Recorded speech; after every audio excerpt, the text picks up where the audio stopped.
Our second speaker today is Tim Helfrich, who is working on the Advanced Communication Manual, The Entertaining Speaker. Tim has been traveling a lot over the last 2 months. He often finds himself lost and confused in cities that are far from home.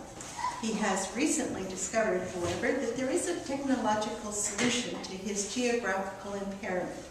He is here today to report on his success in utilizing the GPS foreign technology in foreign places. Let's welcome Tim.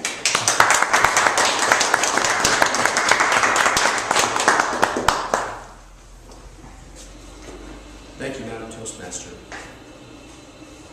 Have you ever argued with a machine? I'm not talking about just calling a name at some tool that's not doing what you want. I mean actually arguing with it, give and take. Well, I've done that. 3 weeks ago, I was in Portland. I had to go to a truck yard to inspect a machine and talk to a witness. I'd been to this truck yard before, but it was way out on the outskirts of Portland. I knew sort of where it was. I was not at all confident that I would be able to get back to it again. So as I got in my car, I remembered that there was a GPS device in the glove box. This was a tool or a gift that had been given to the people in our office by our secretaries. May have been some kind of message there. But I stuck it in my glove box. I thought, I'll read the manual, I'll play with this, I'll figure out how it works. And this seemed like the perfect opportunity. So I took it out. It was I think they're called Garmin GPS. I put in the address for Terex truck yard, and I put it on the dashboard of the car. Then I remembered someone had just told me that there's a free app on my BlackBerry that does the same thing. So I decided I'm going to use both of them. And so I put the address in on the BlackBerry. And I thought, I'll see if they give me the same route and which one is better. So I started off. The first part of the trip was a simple part, and it was easy. Got on the interstate going south.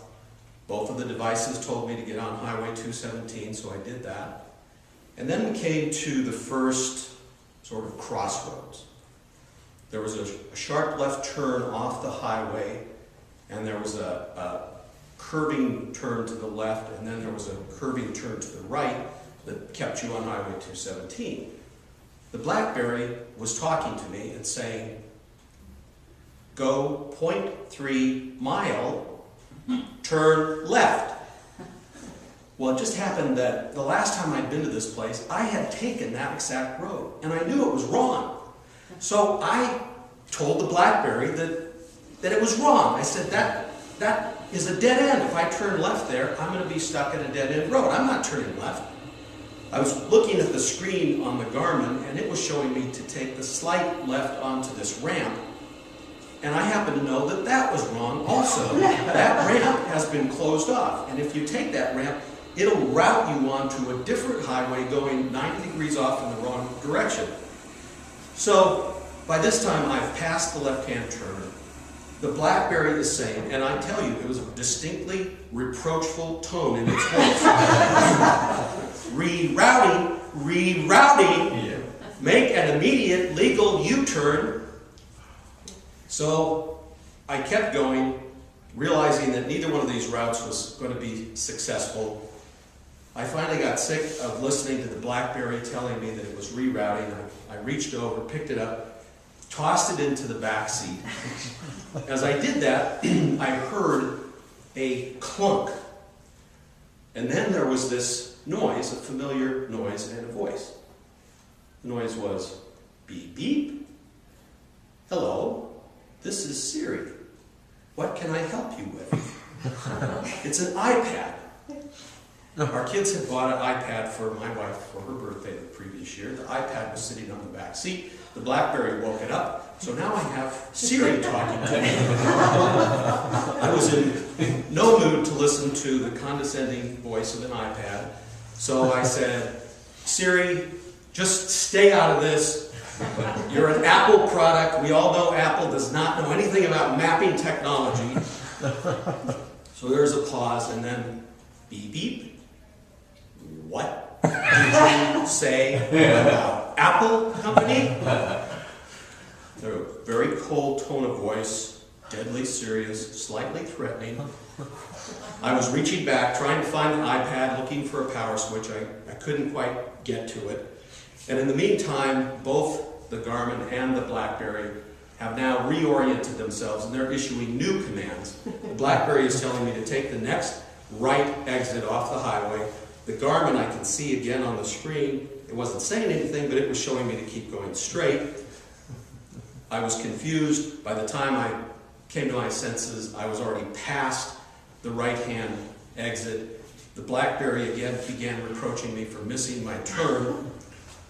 And as I drove past the exit, I looked off to the left and realized that the Terex truck yard that I was supposed to be going to was passing me by on the left. So at that point I was angry at the Garmin. I said, "You are an idiot." From the back seat, beep beep. "You are certainly entitled to that opinion." So I kind of lost it at that point, and I spoke back to Siri, and I said, "Siri, will you please just shut up?" Beep beep. "I'm sorry, I can't answer that question." "Would you like me to search the web for Siri, will you please shut up?" So at this point I was defeated. I took the next turn I could off Highway 217. Fortunately, it turned out to be a successful move. It took me back over the freeway, back up along the freeway to the place where I needed to go.